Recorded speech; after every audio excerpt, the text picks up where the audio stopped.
imperio sobre el que no se ponía el sol. A finales del siglo XIX, España pierde sus últimas colonias, Puerto Rico, Filipinas y Cuba. Solo quedan unos territorios en África fruto de algunas ocupaciones durante el siglo XIX y de ciertos tratados internacionales suscritos a principios del XX.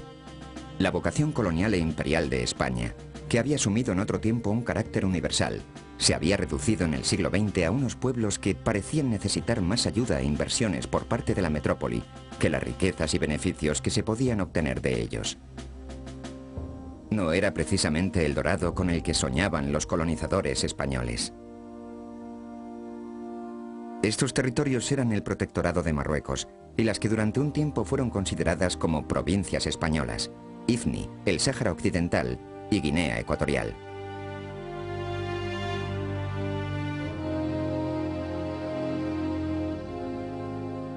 Hay toda una tradición, diríamos, historiográfica, de que España tuvo un mandato para África siempre desde el testamento de Isabel la Católica, pero la realidad es que la presencia de España en África se renueva o se multiplica como consecuencia del reparto de África a finales del XIX y del juego europeo que postulaba que era potencia europea en el sentido de que tuviese alguna expansión colonial. España tenía una necesidad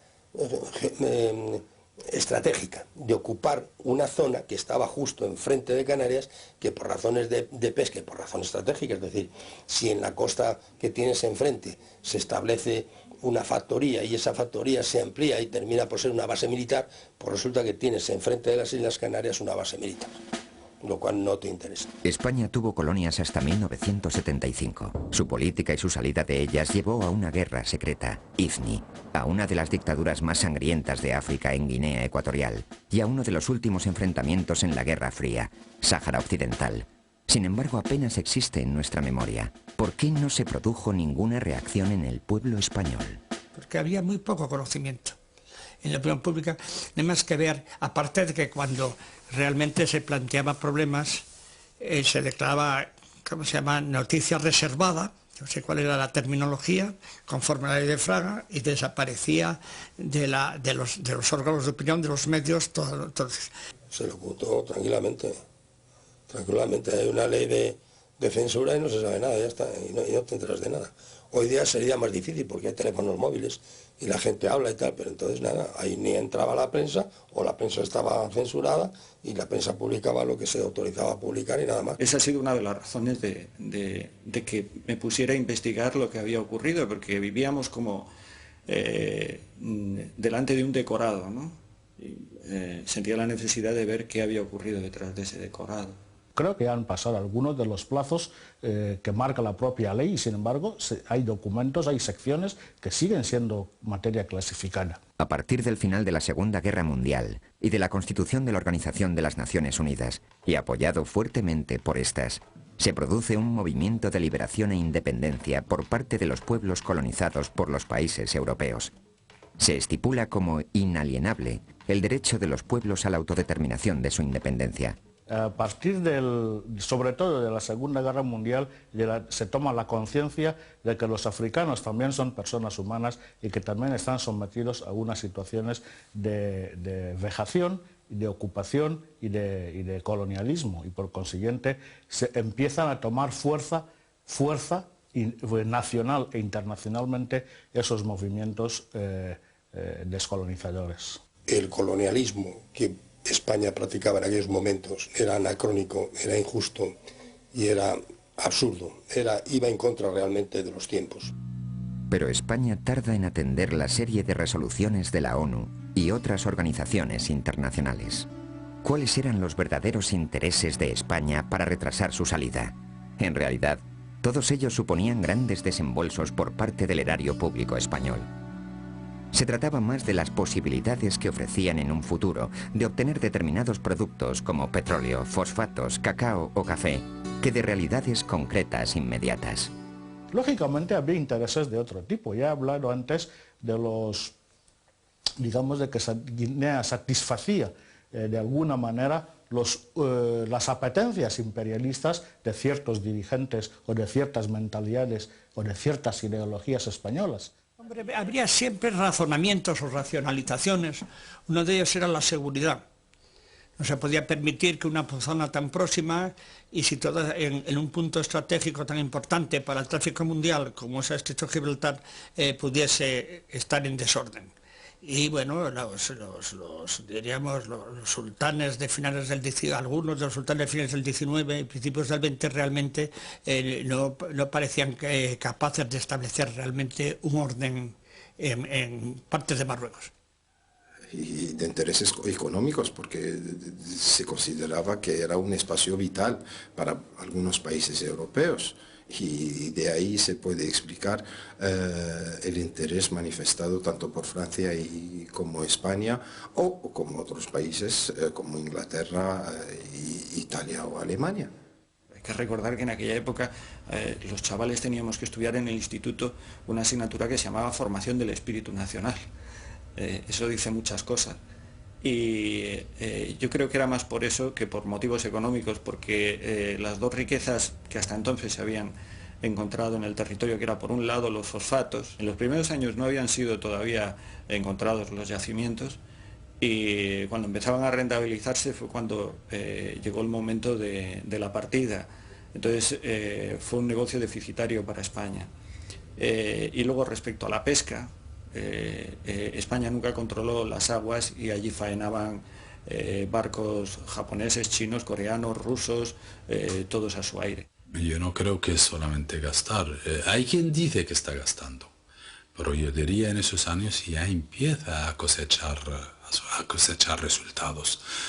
Eso yo creo que solamente con los bancos de pesca en el caladero saharaui canario se sustituyen todos los gastos que se pueden gastar en el territorio. Los mandos del ejército franquista tenían una mentalidad colonial. El propio Franco había hecho buena parte de su carrera en Marruecos.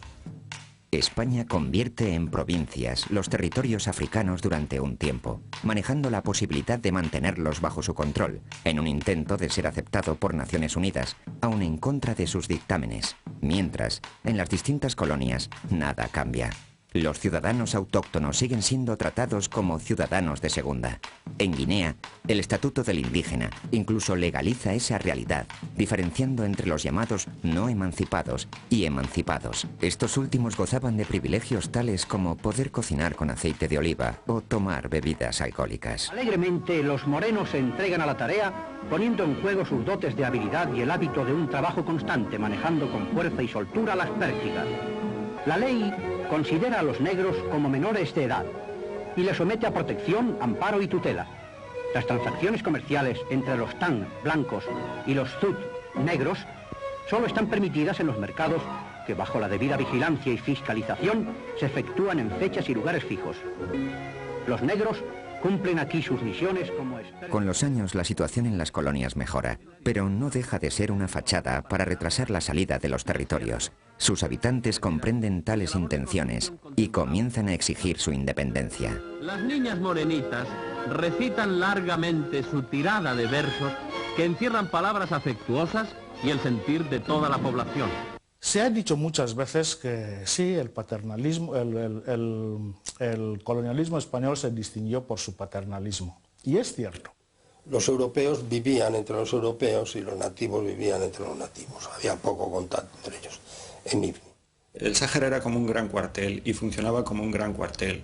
La presencia militar, lógicamente, era mayoritaria, de forma que las familias de los jefes y oficiales tenían unos centros de ocio distintos a los de las familias de los suboficiales. No nos llevamos mal con los saharauis. La colonización española ha sido una colonización de convivencia bastante profunda y ha pesado más las buenas relaciones que teníamos. No formábamos a la población, no teníamos los saharauis universitarios, no les dábamos muchas becas, pero no era una lucha como ha sido la lucha de liberación contra Portugal o en Argelia contra Francia. Es un pueblo que ha vivido en armonía total con lo que es los españoles que vivían en ese territorio, especialmente cuando se trata de civiles y generalmente también los militares, aunque ha vivido como tercera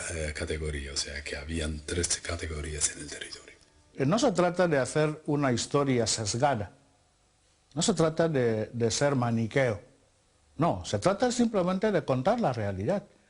Por ejemplo, a la altura de 1968 había pueblos en Guinea que tenían luz eléctrica y en España no.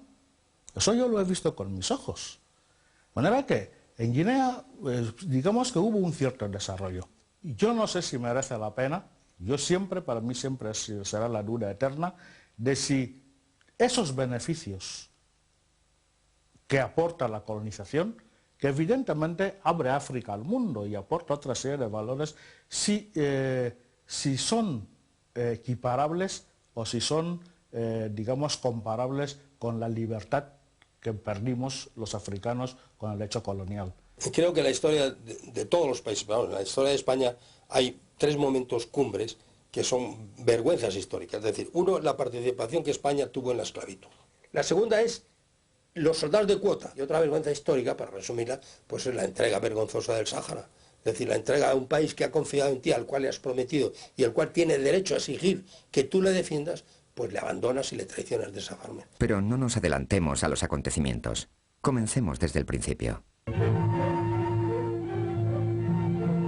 En el territorio rifeño del Protectorado de España en Marruecos ha sido objeto de notables reformas forestales realizadas por el Servicio Agronómico de Obras y Mejoras Rurales. Así se lo hacen presente al Teniente General García Baliño en este acto celebrado en Acib de Midar. Es un sistema del protectorado, da derecho a una potencia extranjera de gestionar administrativamente un país sin que éste dejara su soberanía y sus prerrogativas.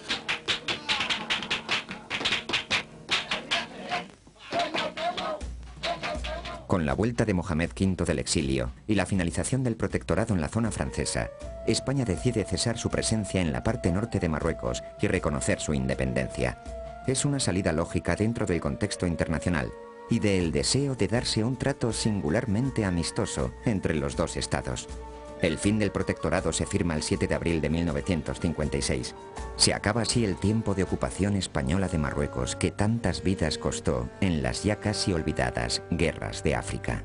Surge entonces la tesis del Gran Marruecos, defendida por el líder nacionalista Alal El Fassi, que sería adoptada por Mohamed V y llevada ante las Naciones Unidas. El Gran Marruecos comprendería todos los territorios españoles en la zona, así como Mauritania, gran parte de Argelia y de Mali, y llegaría hasta el río Senegal. La primera víctima fue Ifni. El territorio de Ifni pertenece al África Occidental Española. Tiene una superficie de 1.500 kilómetros cuadrados y 130 kilómetros de frontera que le separa del Reino de Marruecos. Tierra sin cultivar, edificios de adobe y un nivel de vida y de cultura casi al margen de la historia encontró España en Ifni. Allí está desde principios del siglo XV y hace poco más de 20 años que fue ocupado materialmente, habiendo desarrollado nuestra patria en este tiempo una intensa labor de progresos sanitarios, técnicos y administrativos que fueron apreciados y agradecidos por los bajamaránís y envidiados por las tribus colindantes. La resistencia al principio era resistencia popular, manifestaciones que no tardó en transformarse en resistencia armada que se conoció como la resistencia y movimiento Ejército de Liberación.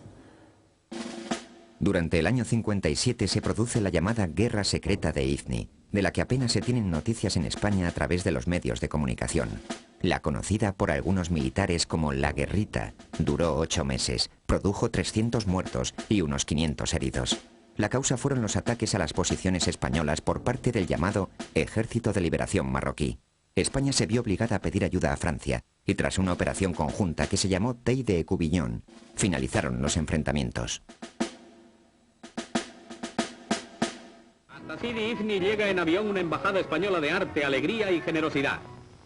Tras el cálido recibimiento en el aeródromo de la capital, los artistas españoles que van a actuar ante nuestros soldados en la Nochevieja se trasladan al casino de Sidi Ifni, donde descansan unos momentos antes de comenzar su actuación. Escoltados por la mayor simpatía, hacen su aparición en los campamentos. Carmen Sevilla, madrina de la segunda bandera de paracaidistas, despierta el entusiasmo de los soldados en uno y otro campamento. No le faltan acompañantes espontáneos para el baile sobre el tablado. A los artistas les son impuestas las insignias de las unidades.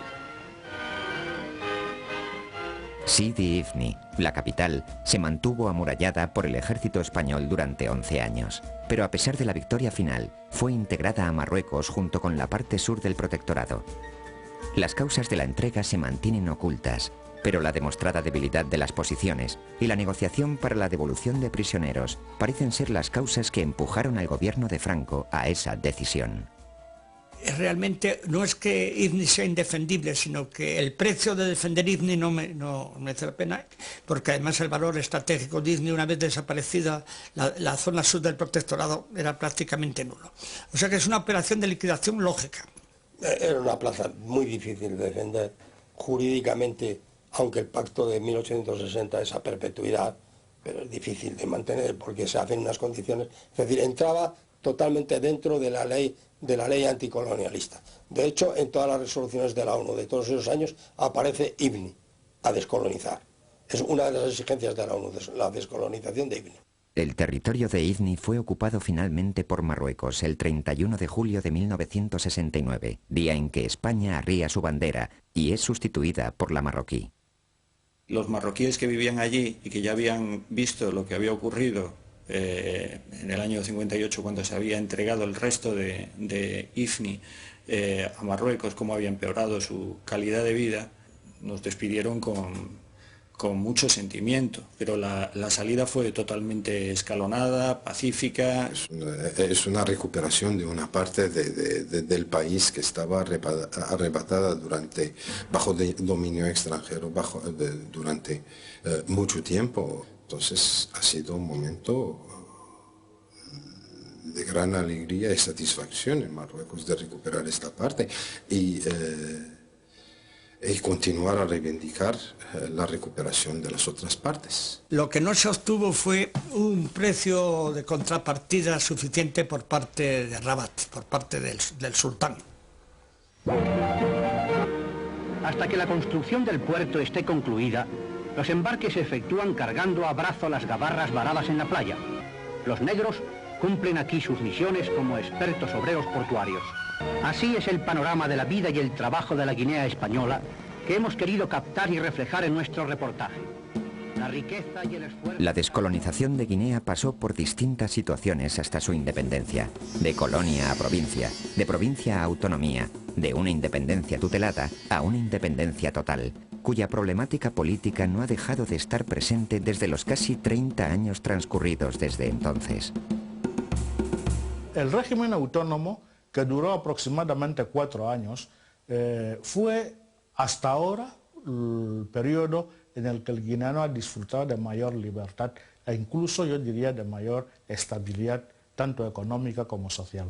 Pero quien mandaba debajo de los cargos, quien realmente sostenía la estructura de aquel gobierno, todo el mundo sabía que seguía siendo el colonialismo español. Claro, lógicamente aquello no podía funcionar, porque la gente ya no estaba contenta, ya no se conformaba con que su alcalde fuera negro. Quería que el alcalde tuviera un poder efectivo para poder decidir las cuestiones referentes a su municipio. Se crea entonces una situación contradictoria. En Guinea, que es considerada aún como provincia española, existen los partidos políticos y hay un proceso democrático, mientras en la metrópoli hay una dictadura que gobierna con mano de hierro. Conseguimos que el régimen de Franco admitiera nuestra propia identidad. Y eso yo creo que es una victoria del pueblo guineano que se debe recordar por lo menos de vez en cuando. Gente de mi pueblo con la que he hablado, o gente de cualquier pueblo de Guinea con la que he hablado, que no saben leer ni escribir, pero saben lo que es la libertad. ¿Fue prematura la salida de España de Guinea? ¿Estaban preparados los guineanos para gestionar su propia independencia? Efectivamente, Guinea Ecuatorial no estaba preparada, y eso hay que admitirlo. ¿Pero por qué no estaba preparada? En los términos en los que lo decía España. Pues no estaba preparada porque había 2 o 3 médicos, y si España no había preparado bueno, se habla de 200 años, son algo menos en la historia real, pero en fin, en todo el periodo en el que España estuvo en Guinea, si solo preparó a 2 médicos, pues es lo que había. Si había solamente 1 o 2 abogados negros, pues es lo que había. Tampoco se podía esperar indefinidamente hasta que todos los guineanos fueran licenciados y doctores para darnos la independencia. Era una exigencia inmediata que tenía que producirse en aquel periodo histórico. Yo creo que fue perfectamente justificada, y los plazos, bueno, si en algún momento se puede decir que no fueron adecuados, en mi opinión serían no adecuados porque se retrasaron demasiado. Si la independencia, en vez de producirse 8 años después de que el resto de los países vecinos se hubiese producido 8 años antes con los demás países vecinos, posiblemente las cosas hubieran sido diferentes. Pero claro, es un ejercicio que ahora mismo solo podemos dejar ahí, en una mera especulación. Sorprendentemente, Francisco Macías, candidato de última hora, sin ni siquiera un partido político oficial y asesorado por un abogado español, García Trevijano, gana las elecciones. ¿En qué se basa la campaña electoral de Macías, asesorado por Trevijano?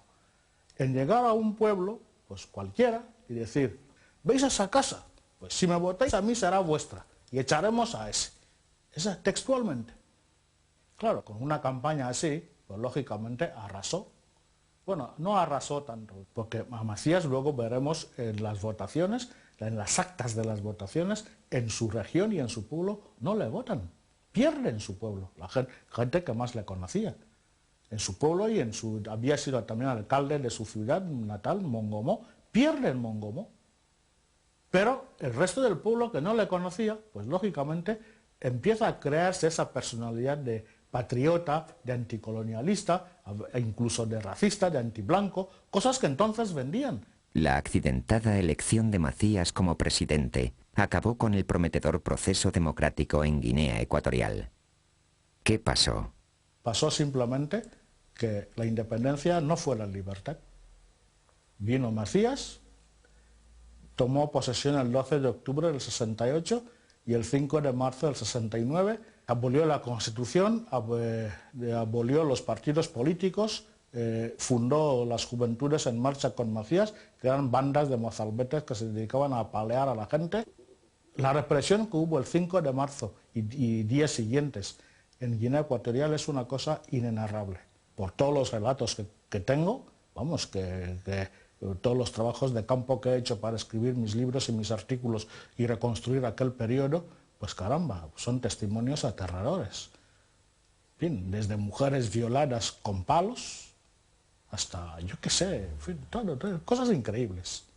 Los enviados del gobierno de la península hicieron la vista gorda ante todas las irregularidades del proceso electoral. ¿Tenía España prisa por salir de Guinea? Efectivamente, lo creo. Creo que España quería desembarazarse del tema de Guinea y, en fin, y ya está. Y además, España quería plantearlo como una descolonización modélica. No hay más que ver los periódicos de entonces, el ABC, los que hay en las hemerotecas. Son entusiastas. ¿Qué hizo España ante esa situación? ¿Pudo España haber evitado ese desenlace? Bien. Yo suelo ser muy cauto, quiero ser muy cauto en la atribución de responsabilidades. Por un lado, alguien podría decir, bueno, España nos abandonó. Bien, yo creo que tendría razón. Otros dicen, y también tienen razón, que ya éramos independientes. Y que ese es el precio que tenemos que pagar por nuestra independencia. Yo no sé si es el precio que teníamos que pagar, pero lo que sí es cierto es que la independencia significaba que teníamos que asumir nuestros propios destinos. Y después de la independencia, pues simplemente se borró Guinea del corazón y de la conciencia de los españoles porque el régimen de Franco lo decretó materia reservada. Ante el fiasco que se produjo 4 o 5 meses después de la independencia, decidieron tirar por la calle en medio, que era declararlo secreto oficial y que nadie hablase de Guinea en España. Nosotros somos responsables de lo que nos está pasando.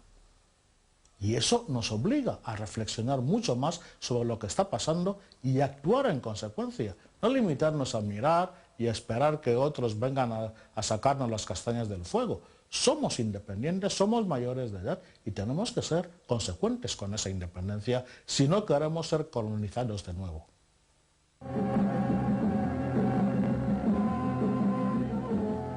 El Aaiún es la capital de la zona central del Sáhara y punto de concentración de las tribus nómadas.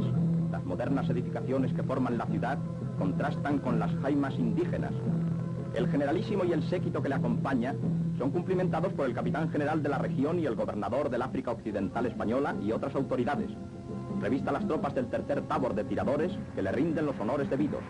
La multitud prorrumpe en vítores a España y a Franco, mientras las baterías de montaña disparan las salvas de ordenanza. España es el único pueblo sobre la tierra capaz, como el caballero de la triste figura, de estas grandes empresas de redimir a un pueblo y ayudarle sin pedirle nada más que una sonrisa, dice el generalísimo a los saharianos que le escuchan. Explica Franco a los indígenas cómo España les aporta el progreso de la civilización y todos los medios de que la ciencia dispone para procurar la salud y aliviar el dolor. El Sáhara entra en conflicto entra en relación con otro tema esencial, que ya no es un tema colonial, es un tema de relaciones de vecindad y de poder y de historia inmediata, que es Marruecos. Y Marruecos llevó la cuestión de Ifni y del Sahara ante las Naciones Unidas. Ahí empezó el temor saharaui de que es que no se está negociando no se está negociando a nuestras espaldas nuestra venta, nuestra entrega, que no somos marroquíes ni queremos serlo. Siempre nos habían dicho que había que ayudar a los saharauis para dejarles que fueran independientes. La opinión pública internacional exigía el abandono de España de la zona. Exigía que celebrara un referéndum y tuvo tiempo para celebrarlo. No lo celebró cuando pudo hacerlo, cuando el territorio estaba en paz, y cuando quiso hacerlo ya no podía celebrarlo porque lo que le exigía a todo el mundo era que abandonara el territorio. Los retrasos en atender las demandas del Comité de Descolonización de Naciones Unidas, también llamado Comité de los 24 sobre la independencia del Sáhara, hizo que el pueblo saharaui se movilizara. El 17 de junio de 1970 se organizó una manifestación pacífica para presentar a los representantes coloniales sus reivindicaciones. El general gobernador de la zona organiza una manifestación para protestar por la injerencia extranjera en los asuntos internos de España. Esa forma, esa retórica tan al uso y tal. Y pretenden que los saharauis participen en esa manifestación. Pero los saharauis se habían reunido allí por otra razón, porque querían presentarle al general gobernador un pliego de peticiones, en los cuales incluso había una carta muy entrañable, que yo de memoria no te la puedo decir, pero en la cual de una forma muy pacífica, muy lógica, muy racional y muy bien hilvanada, pedían a España eso, que España les apoyara para llegar a la mayoría de edad y poderles dar la independencia en unas condiciones aceptables. O sea, eran inteligentes los saharauis, sabían muy bien lo que pedían y eran muy prudentes además lo que pedían. No eran nada, en ese sentido no eran nada revolucionarios, como se les ha querido presentar. El general gobernador del Sáhara envió una compañía de la Legión a disolverla. Creo que la intención era reprimir de forma definitiva, contundente, esa voluntad y ese nacionalismo. Entonces hay que desarraigarlo totalmente incluso de las mentes de la gente. Entonces hay que golpear fuerte. Los saharauis no estaban por la labor en aquel momento y las cosas se complican. Aquella unidad que se forma a trompicones, cogiendo un soldado de aquí, otro soldado de allá, pues es recibida a pedradas, o no es recibida a pedradas, que ya te digo que no sé exactamente, parece ser que sí, y lo lógico es pensar que sí, que llega por allí algún chaval con una piedra y empieza a tirar piedras. Bueno, aquello terminó mal, terminó con tiros, y hay muertos. Este hecho tuvo dos consecuencias inmediatas. La resistencia saharaui se radicalizó y su líder, Basiri, fue detenido, torturado y muerto a manos del ejército español. Se había producido ese hecho que te he contado antes del año 70, que va a terminar en que el año 73 se organice el pueblo saharaui en su frente de lucha, que es el Frente Polisario. Del 28 y el 29 de abril de 1973 se crea y se funda el Frente Popular para la Liberación de Sagui el Hamara y Rigoro, el Frente Polisario, en Zuerat, norte de Mauritania. Es el salto de un método a otro, de la lucha pacífica a la lucha armada. Entonces, a partir de ese momento, el Frente Polisario empieza ya una lucha contra España que ocupa el Sáhara y que ellos mismos ya se han dado cuenta que España no les va a dar la independencia por la vía pacífica que ellos querían. Marruecos gana su primera batalla al conseguir que el Tribunal Internacional de Justicia de La Haya tome a consideración su consulta sobre el Sáhara. En primer lugar, porque da una cierta validez a sus pretensiones. En segundo lugar, le permite ganar tiempo.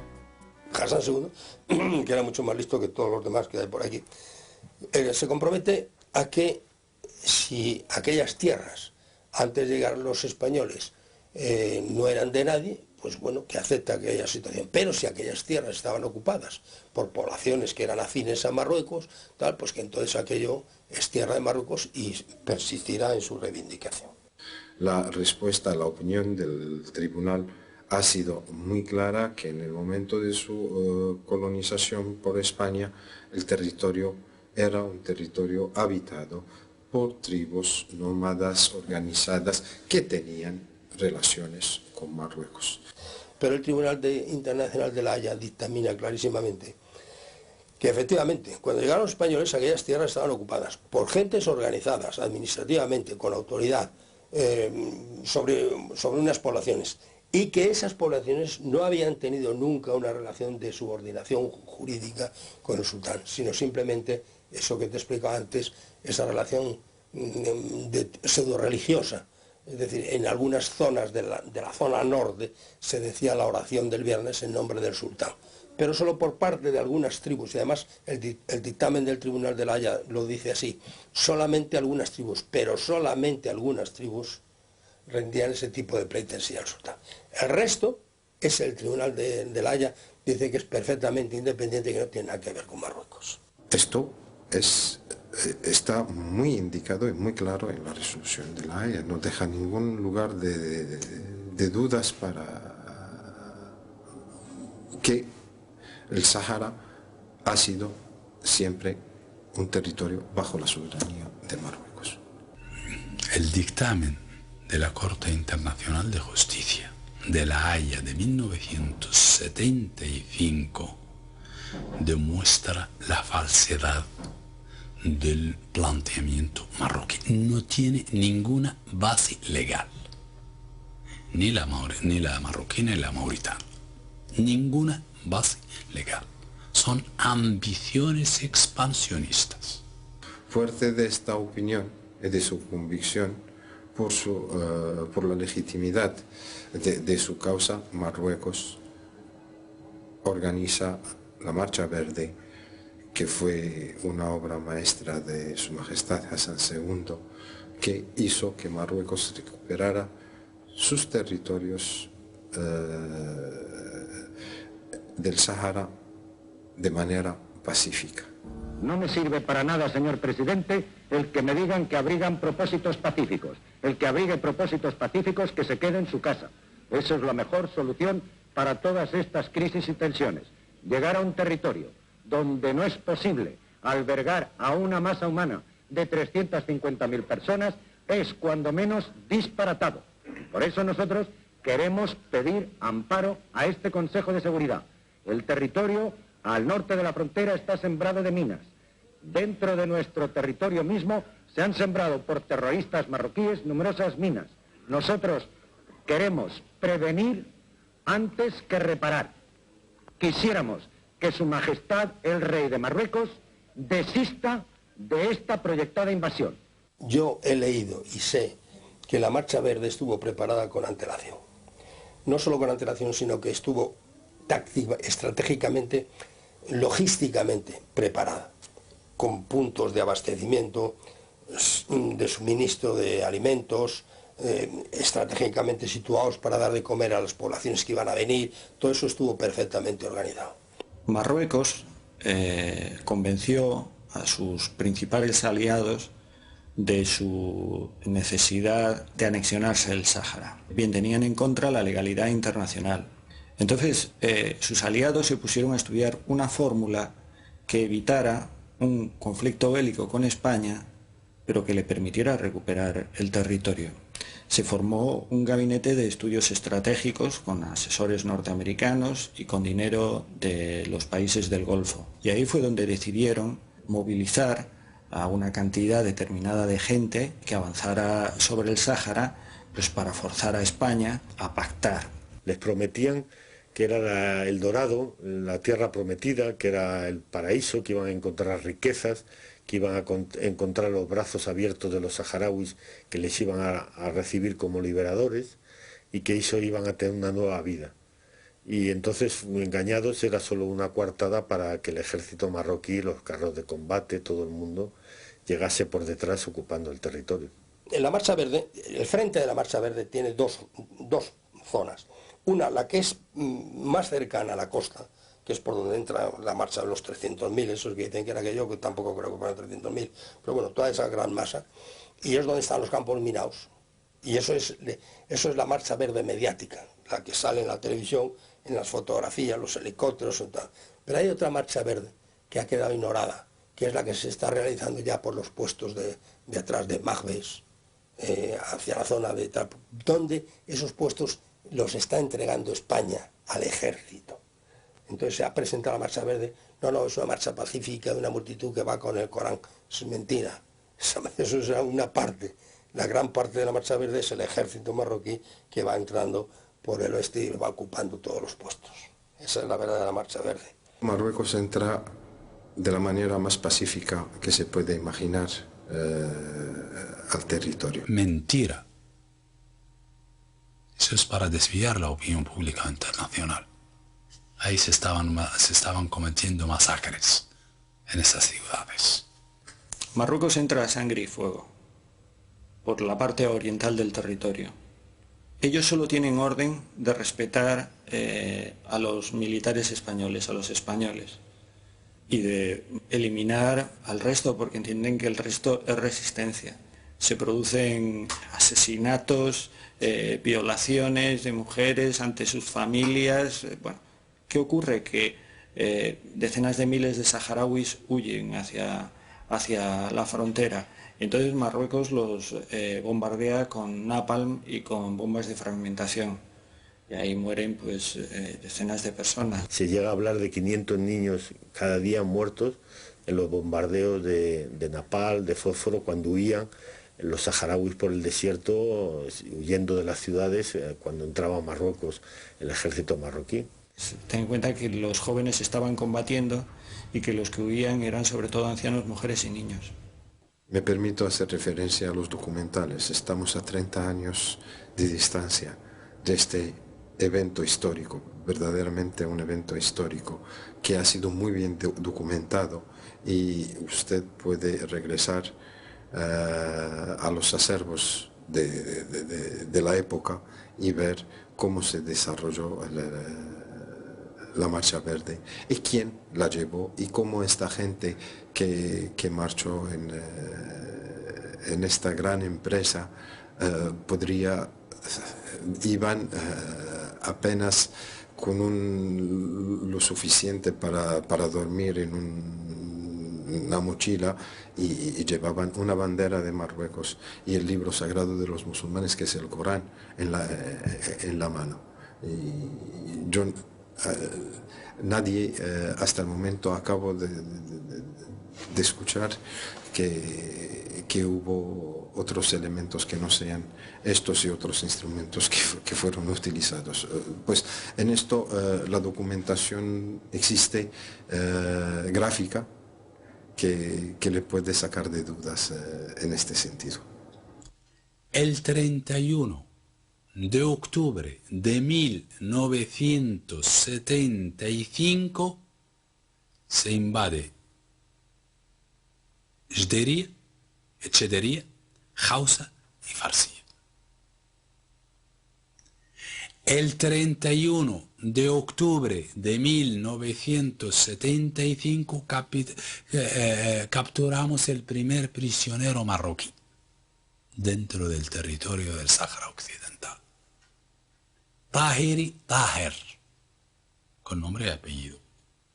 Esto es, que finalmente la Marcha Verde se convierte en una escenificación para los medios internacionales, cuando el acuerdo ya está resuelto y se está llevando a la práctica en otro extremo del territorio.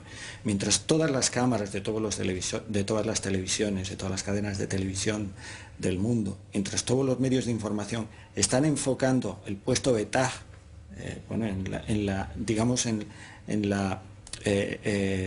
en el lado occidental de la frontera norte, en el lado oriental se están produciendo unos combates violentísimos y los marroquíes están entrando a sangre y fuego, y desde el sur están entrando con muchas más dificultades los mauritanos. Es una cuestión de opiniones si esta gente está opinando libremente y expresando una opinión que no sabría decirle su opinión. No estoy teorizando ni fantaseando, puedo aportar los documentos que testifican, que demuestran esto que estoy diciendo. Yo quiero hacer una salvedad, ¿no? Para la gente, si es que esto va a figurar luego en el conjunto de eso, que la gente sepa que yo he venido aquí a pecho descubierto, sin notas, sin haber leído y sin siquiera saber lo que me ibas a preguntar.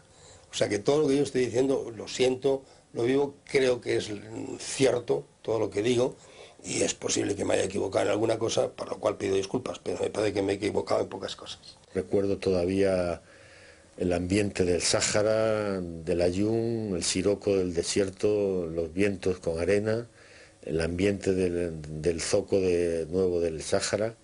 Y recuerdo muchos días a los saharauis y todavía esas imágenes de hace 30 años todavía las tengo muy presentes. La situación política en España es la siguiente. Franco está muy enfermo. El actual rey de España, entonces jefe de Estado en funciones, no puede tomar decisiones. Arias Navarro, presidente del gobierno, dimite despechado tras la visita de Juan Carlos a El Aaiún. Ante un conflicto diplomático y militar de primer orden, se produce en España un vacío de poder. La negociación queda entonces en manos de don José Solís Ruiz. Resulta extraño que sea el ministro secretario general del Movimiento Nacional el que lleve este asunto, en detrimento de Cortina, de Asuntos Exteriores o de Carro de Presidencia. Pero extraña aún más, teniendo en cuenta que Solís era el administrador de los bienes de la Casa Real marroquí en España. Además, no se informa a los representantes en la ONU ni a los militares. Que todavía todos nuestros soldados están extrañados de qué quiere esta gente. Estamos extrañadísimos de qué quiere esta gente que viene andando por ahí. En esa situación se firman los acuerdos tripartitos de Madrid, por los cuales España sella su salida del territorio. Y de la noche a la mañana se firmaron los acuerdos tripartitos de Madrid. Esos acuerdos eran una transacción económica en la que España, incumpliendo esas promesas que había hecho a los saharauis, entregaba el territorio y sus riquezas a Marruecos y a Mauritania. Los tratados internacionales no pueden considerarse legales si se contradicen con el derecho internacional. Y el derecho internacional, los acuerdos tripartitos de Madrid se contradicen con él en el momento en que no es aplicable el derecho a la autodeterminación del pueblo saharaui, que forma parte del derecho internacional. Yo he censurado y he cargado mucho las cintas en contra del gobierno y se lo merece. Fue un gobierno traidor que no lo hizo bien y dejó abandonados y tirados, no abandonados y tirados, vendió a los pobres saharauis en manos de Marruecos. A medida que va pasando el tiempo y te vas enterando y vas viendo además luego la ejecutoria de cómo se están comportando los políticos, aquellos políticos que en un momento determinado hicieron o dejaron de hacer, te vas dando cuenta y empiezas a ser un poco más, no justo, pero por lo menos más comprensivo. Y efectivamente, España se le presenta una papeleta terrible. Por un lado, el líder suyo, el gran líder suyo, que era Franco, prácticamente ya no cuenta, porque está en la cama y ya no cuenta para nada. Hay una perspectiva oscura, no se sabe qué va a pasar. Hay una gran convulsión en el país, no se sabe qué va a pasar. Se prevé una gran inestabilidad. Hay unas circunstancias que hacen que verdaderamente aquel gobierno era un gobierno que no tenía fuerza para nada. Y es perfectamente comprensible que ceda a esas presiones. Y entonces, de una forma camuflada, pues que ceda. Era un momento muy difícil para España. La verdad es que en ese momento era el 75, la transición democrática. El 20 de noviembre moría Franco y el 14 de noviembre se firmaban los acuerdos de Madrid. Pero ni con esa situación difícil, España, y nosotros que lo vivimos de cerca, tenía que haber hecho lo que hizo, que ha sido una mancha en nuestra historia que será muy difícil limpiar. Que se diga claramente que España no pudo resistir la presión de los países occidentales. España tenía unos intereses que pensó que se debían de poner por encima de los derechos. Y lo digo yo, que fui militar o era militar, y sé el sentir de mis compañeros lo que sintieron en aquel momento. Es injustificable. España tenía unos deberes que cumplir, que no los cumplió. Es decir, España tenía que haber puesto por delante la defensa de los derechos del pueblo al cual había colonizado. Fue una entrega vergonzosa, que se rindieron a las presiones occidentales o a intereses espurios, porque da lugar a sospechar cualquier cosa. En realidad España lo que hizo fue pactar su salida con Marruecos para evitar un enfrentamiento en el que, eso sí es cierto, estaría sola. Había hecho méritos importantes para quedarse sola. Había hecho todos los méritos, había aprobado el examen y le habían dado matrícula de honor. Se queda usted sola, aquí tiene la matrícula. ¿Me comprendes? Ese es el asunto. Y entonces fue cuando empezó a mirar alrededor. ¿Me apoya Argelia? Y Argelia dice, ustedes abandonen el territorio, Bouteflika, ¿no? ¿Me apoya el Polisario? Y el Polisario dice, nosotros estamos con la independencia y no sé qué, no sé cuándo. Estados Unidos, nosotros estamos con Marruecos, que es nuestro aliado. Francia, con Marruecos. ¿Entiendes? Entonces, ¿qué podemos hacer? No nos queda más salida que pactar con Marruecos. Entonces, es decir, el ejército se da cuenta de que se ha estado jugando con él, se la está utilizando en una política poco limpia, poco clara. Es más, incluso en el libro este de Tomás Bárbulo, que antes hemos mencionado, hay una secuencia muy interesante en la cual un capitán, hablando con el general, le dice, pero mi general, ¿esto qué es? Que por la mañana nuestro amigo son los marroquíes y nuestro enemigo el Polisario, a mediodía han cambiado las cosas y pasa a ser lo contrario, es nuestro amigo el Polisario, pero luego son los marroquíes, y que el propio general le dice, pero ¿tú qué te crees que yo sé algo de todo esto? Es decir, que él mismo está en la ignorancia. Y entonces Juan Carlos tomó la decisión de ir al Aaiún y entrevistarse con los militares y decirles que no se preocupasen, que España respetaría siempre la dignidad, el honor del ejército español y que se respetaría los derechos y los deseos del pueblo saharaui. He escuchado el discurso del rey o del príncipe en el Aaiún y pocos días después veo todo lo contrario. Creíamos que íbamos a defender a los saharauis y fue lo contrario. Se alambraron los barrios saharauis, se les quitaron la gasolina de sus coches, se les cacheaba y éramos nosotros los mismos, compañeros de ellos, los que les impedíamos que salieran y huyesen de las ciudades para que entregárselos a Marruecos. Y los militares españoles estaban indignados y amargados. Su último acto así simbólico cuando se fueron fue pintar en el fuselaje del avión que se llevó a los últimos viva el Frente Polisario. ¿Era factible la oposición militar a la invasión de Marruecos y Mauritania? Que las cosas no se planteaban tampoco en esos niveles. Es decir, o esto o guerra. No, tampoco era así. Es decir, había otras posibilidades. Había la posibilidad de decirle que no a Marruecos. Ya está. Pero es que necesariamente si le dices a Marruecos que no en algo, es la guerra. Es que hay muchos países que le han dicho que no a Marruecos, entre otros Argelia, y no está en guerra. Y la misma Mauritania ahora también se ha enfrentado con Marruecos y no está en guerra. Ella ha reconocido al Frente Polisario y no está en guerra. ¿Por qué lo que España dijera con Marruecos o eso necesariamente iba a ser la guerra? Tampoco. ¿Por qué? Aparte te voy a decir una cosa. Cuando Marruecos llega hasta la frontera es porque sabe que España no va a entrar en guerra. Porque si Marruecos tiene la mínima sospecha de que España se va a defender con uñas y dientes, no va hasta allí. Entre otras cosas, en aquel momento el ejército español era mucho más poderoso.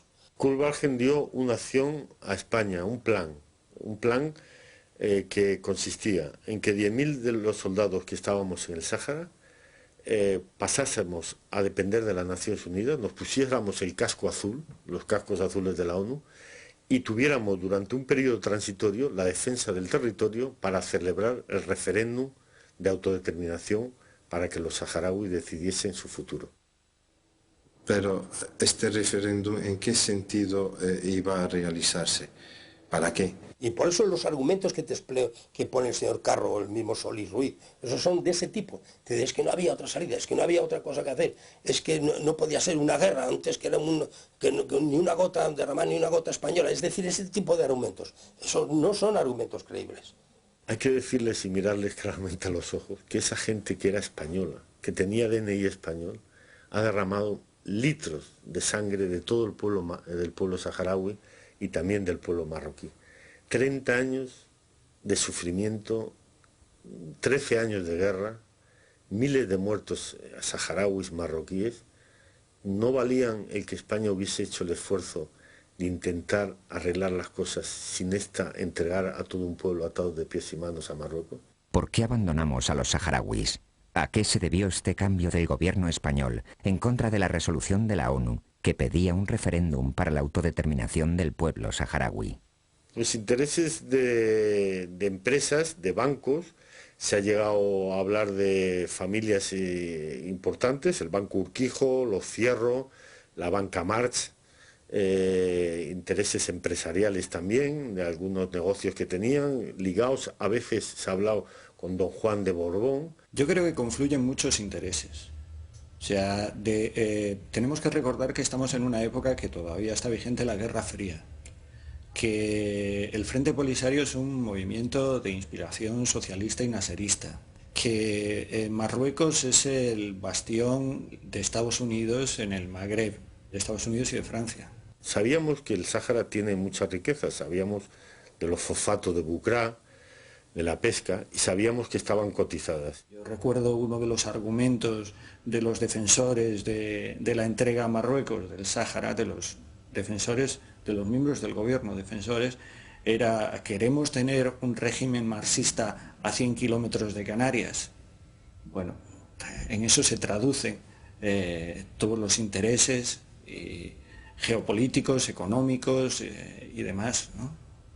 No es el caso, porque el Frente Polisario, hasta hoy, estoy hablando del día 1 de julio, si no me equivoco, 2005, jamás ha recibido una ayuda del bloque socialista. Ni un arma, ni un cartucho. Y desafío que no puede demostrar lo contrario. En aquel momento en que Franco se había beneficiado del apoyo americano, el régimen, el mundo occidental en contra del mundo socialista, toda esa parafernalia en retórica, todo eso tal, como de repente le dices que no a los americanos. Bueno, yo lo hubiera entendido, no lo hubiera aceptado, pero bueno, lo hubiera entendido. Pero es que no dicen ese tipo de razones, no, quedan en la ambigüedad. La sangre española, los intereses de España, pero nadie habla de los derechos de los saharauis, que es lo que verdaderamente hay que defender. No se puede estar siempre por delante en la política diciendo los intereses. Oye, vamos a empezar una política algún día en que hable de derechos y de defender derechos y de ética. Creo que la situación del Sáhara es una injusticia más dentro de las muchas que hay en el mundo y especialmente en África. Pero también creo que a nosotros nos atañe de una manera especial por la responsabilidad histórica que tenemos en esa injusticia. Reiterar mi agradecimiento y mi reconocimiento a la sociedad española, que ha sabido acompañarnos estos últimos años. Muchas cosas estamos de acuerdo con Marruecos, somos vecinos, tenemos que llevarnos bien, pero no tomaremos a los saharauis como moneda de cambio, su derecho, para llevarnos bien con Marruecos. Una vez el rey de Marruecos hace tremolar la bandera nacionalista sin medida, el nacionalismo lo arrollará, terminará por arrollarlo. Lo que nos une a España y une España a Marruecos no es solamente un proceso, un periodo, son siglos y siglos de de convivencia y de, en muchos sentidos, interdependencia que nos llevarán, a pesar de baches y de huecos de desconocimiento que surgieron en una época o en otra, a entendernos mejor, a cohabitar y a hacer el mejor aprovechamiento posible de este espacio común que tenemos, que nos une, que es el estrecho.